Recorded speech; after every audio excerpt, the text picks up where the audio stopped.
सुनहरी मछली। एक दिन समुंदर से एक मछली तीरते तीरते तालाब आ गई। वो बहुत अनोखी थी।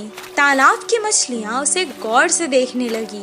उसी वक्त एक मछुआरा वहाँ तालाब की मछलियाँ पकड़ने आया। तालाब के मछलियों को शिकारी के बारे में पता था। जैसे ही उसने जाल डाला, सारी मछलियाँ तुरंत वहाँ से भाग गई और ये सुनहरी मछली जाल में फंस गई। मछुआरे ने कहा, ये मछली तो कितनी बड़ी है, इसे मैं घर ले जाकर छोटे छोटे टुकड़े कर कर सुखा कर बहुत दिन तक खा सकता हूँ। ओ मछुआरे, मुझे मत मारो, मैं तुम्हारी मदद कर सकती हूँ। मछली की बातें सुनकर, अरे ये मछली तो बात भी कर सकती है, बताओ तुम मेरी क्या मदद कर सकती हो?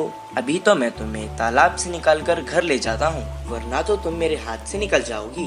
वो मछली को पकड़कर घर को जाने लगा। वो घर पहुँच गया। वो कहने लगा, ए मछली, तुमने तो कहा था कि तुम मेरी मदद करोगी। मुझे बहुत भूख लग रही है, करो मेरी मदद अब। तभी अचानक उसके आगे बहुत सारा खाना प्रकट हुआ। वाह वाह, इतना सारा खाना!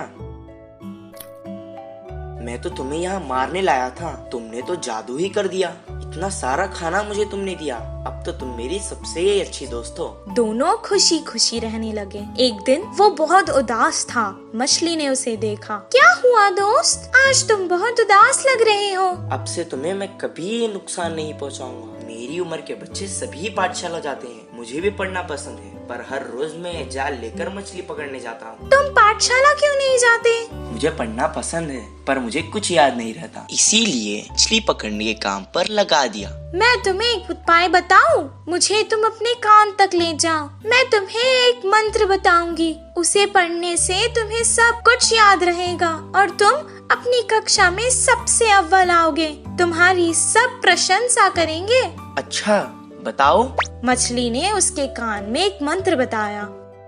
उसके बाद से जैसे उसने कहा था वैसे ही हुआ। मछली दोस्त, मैं बहुत खुश हूँ।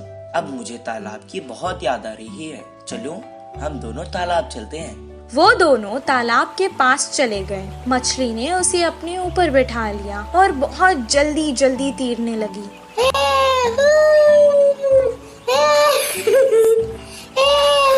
और उसने सारे तालाब की सैर करवाई उसे। सबको देखकर वो बहुत खुश हुआ।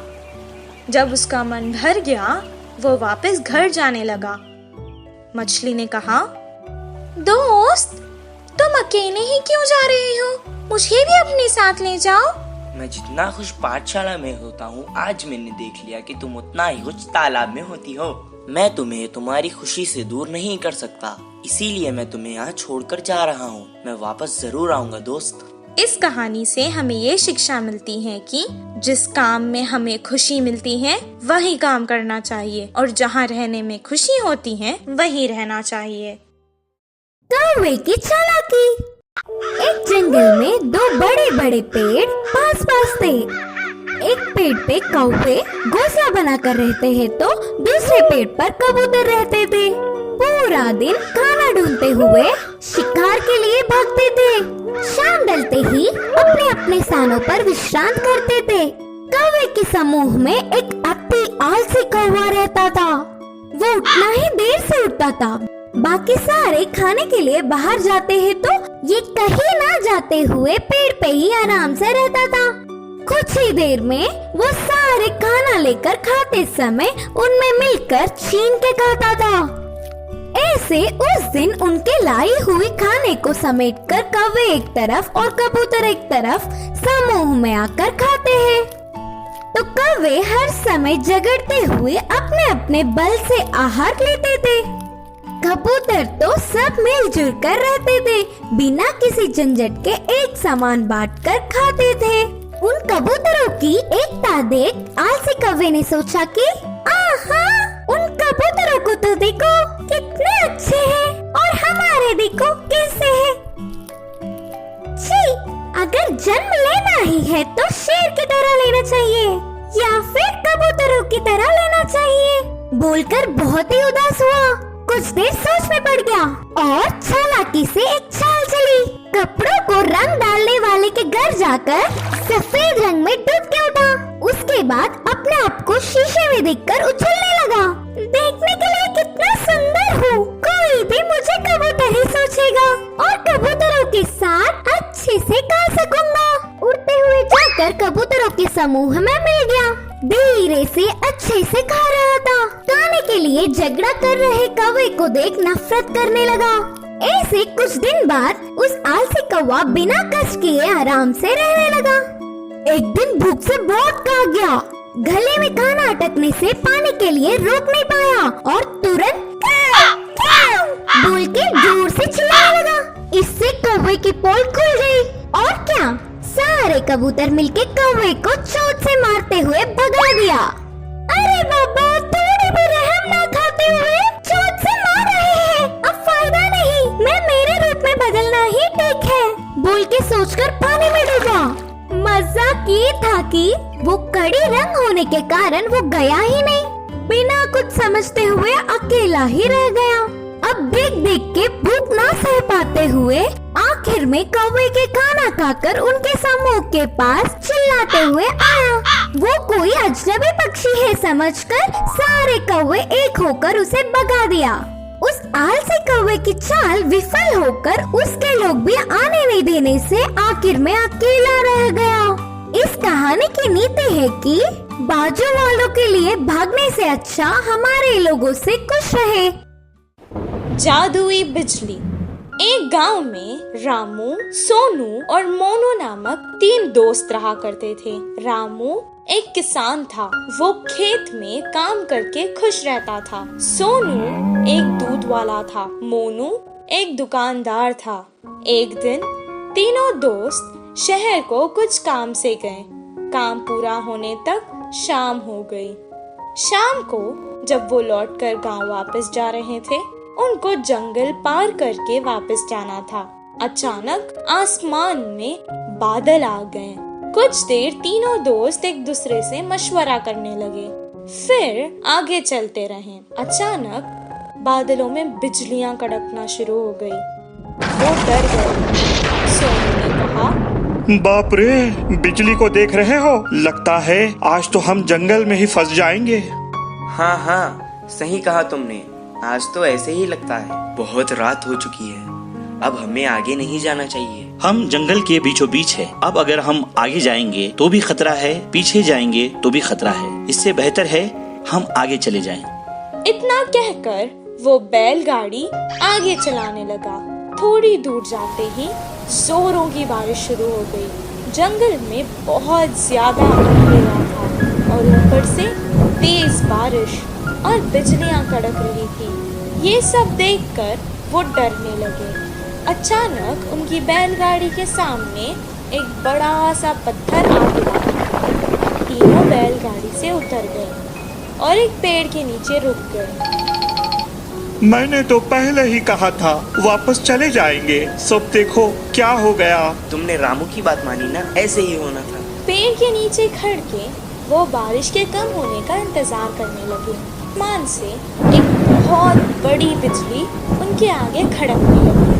जंगल में बहुत ज्यादा अंधेरा था और ऊपर से तेज बारिश और बिजलियां भी कड़क रही थी। ये सब देखकर वो डरने लगी।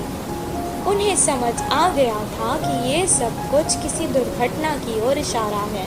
मुझे लगता है कि भगवान में से हम तीनों में किसी एक को सजा देना चाहता है। अब पता नहीं वो हम तीनों में से कौन है। ऐसा ना हो, मुझे लगता है भगवान हम में से किसी पापी को सजा देना चाहता है। अब पता नहीं वो हम तीनों में से कौन है। ऐसा ना हो किसी एक के कारण हम तीनों को सजा मिले। मैंने आज तक कोई पाप नहीं किया। मैं जाकर उस बिजली के आगे खड़ा हो जाता हूँ। अगर मैं पापी हूँ तो मुझे सजा मिलेगी।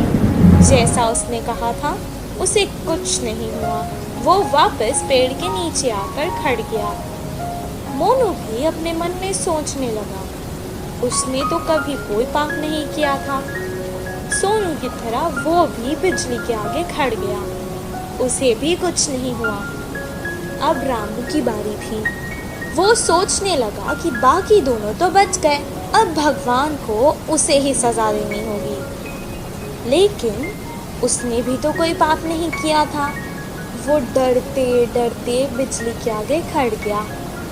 तभी अचानक बिजली वहां से पेड़ की तरफ चली गई और पेड़ के ऊपर गिर गई।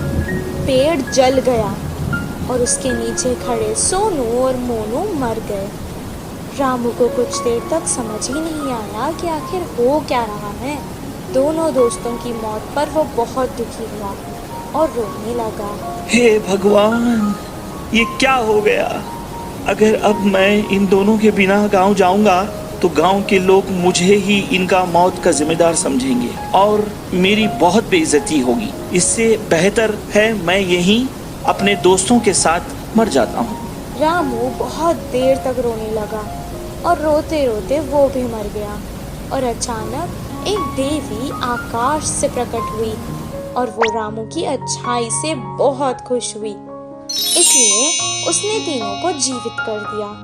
रामू, तुम बहुत अच्छे हो इंसान। रामू, तुम बहुत अच्छे इंसान हो। तुमने कभी कोई पाप नहीं किया है। और तुम्हारे ये दोस्त सोनू, ये जो दूध बेचता था उसमें पानी मिलाया करता था और दूध को बहुत महंगे दाम पर बेचता था। तुम्हारा ये दोस्त मोनू, ये जो व्यापार करता था, ये दुकान के सामान में मिलावट करता था और बहुत महंगे दाम पर बेचता था। तुम ही बताओ, क्या ये पाप नहीं? पर तुम बहुत अच्छे हो, सबकी मदद करते हो। तुमने ऐसे पापियों के लिए अपनी जान दे दी। मुझे अच्छा लगा।